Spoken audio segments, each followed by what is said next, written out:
This is the 9th Tana Forum, and the theme of the forum is the African Continental Free Trade Agreement, revitalizing Pan-Africanism for sustainable peace and development in Africa.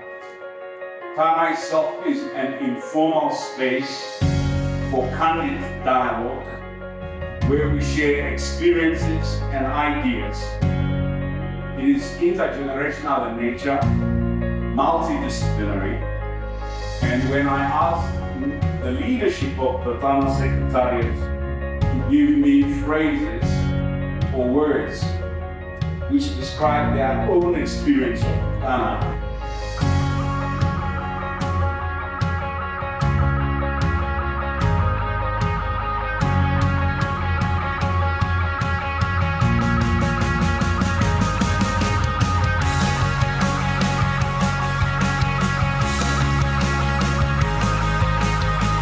I think on the freedom of movement protocol, we have not built the momentum in the way that we have done with AFTA, okay? So I would like to see the space where we can call for ECOWAS and East Africa Community, who have done freedom of movement quite well because they are living it. They can move across the region quite freely. So maybe some conference of ambassadors of these two regions to spur the momentum on the freedom of movement protocol. Perhaps that could be a start to seeing some kind of momentum around the ratification and signing.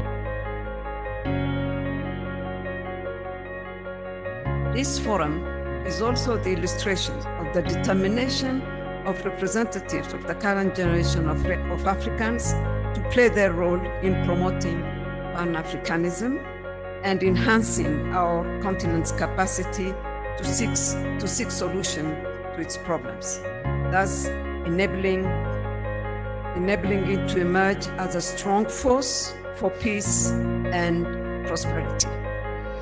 This year's theme, the African Continental Free Trade Area, revitalizing Pan-Africanism for sustainable peace and development, is indeed timely and relevant.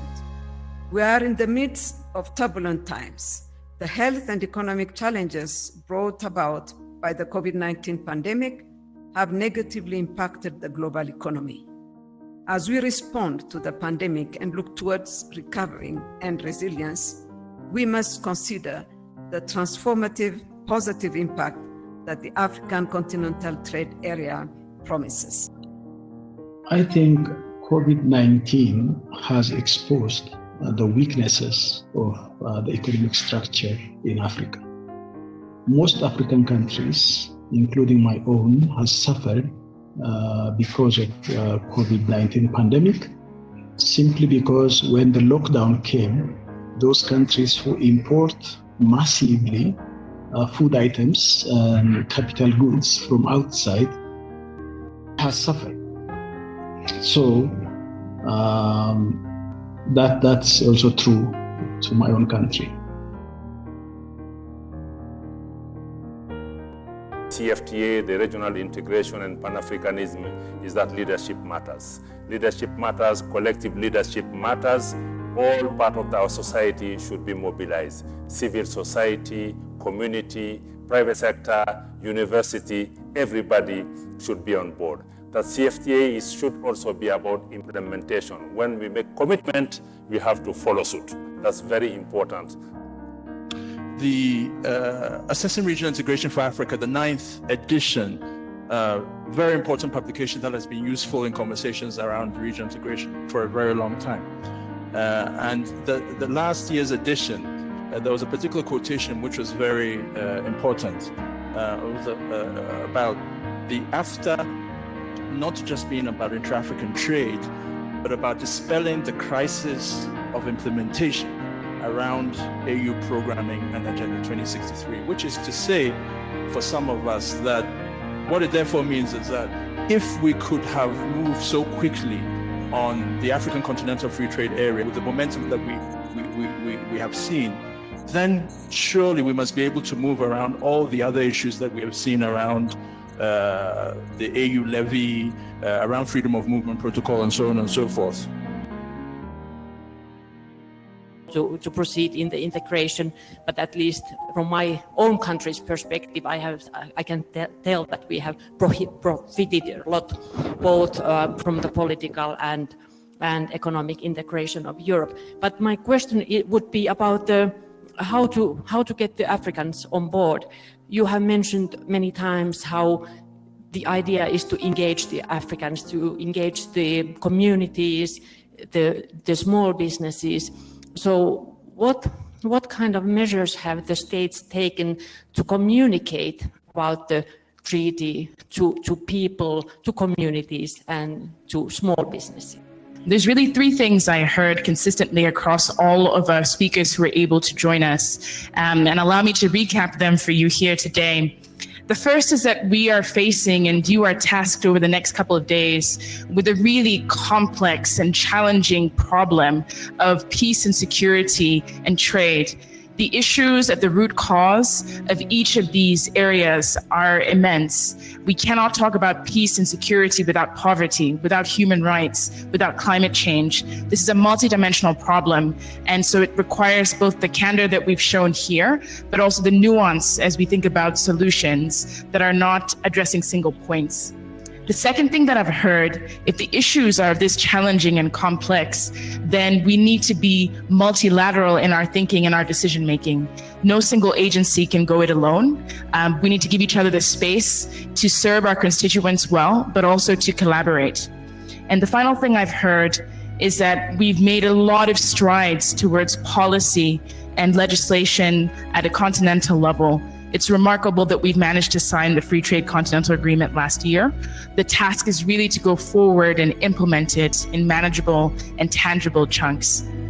I leave you with a quote from Haile Selassie addressing the UN aptly in 1963, which I think is really apropos to the conversation we've had today, that the preservation of peace and basic freedoms requires courage and eternal vigilance.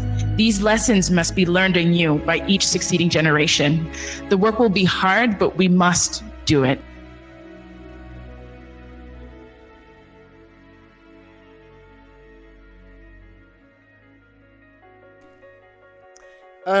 This is a time, of course, as we always say, all good things should come to the end, including the 9th edition of Tana Forum. And for your excellent, sometimes indescribable activities, words may not really fully describe it, but only human civilization can give us these words. We couldn't go beyond that. We're not angels. The word Tana Forum comes from the Amhara region, and if you were near the bay of Tana Lake, seriously speaking, you would have peace of mind and tranquility and entire stillness, and define what's meant by really peace, where there people would possibly sit together for side events, for serious discussions, avoiding all diplomatic excessive niceties and protocols, calling each other's first name, coming together and discussing truly the African issues, global security issues, what the concerns are. And then you may have time towards the evening to walk around that lake and go to some areas where you test how much your shoulder can move in Ethiopian traditional way, seriously speaking, to be honest. So, as Idi Amin said once when he was invited to Her Majesty the Queen in the palace, after having been fed and so many festivities, he said, "When Your Majesty, you come to Uganda, Kampala, we will revenge it." So 2021 come, we will revenge it in Bahadar, God willing, inshallah.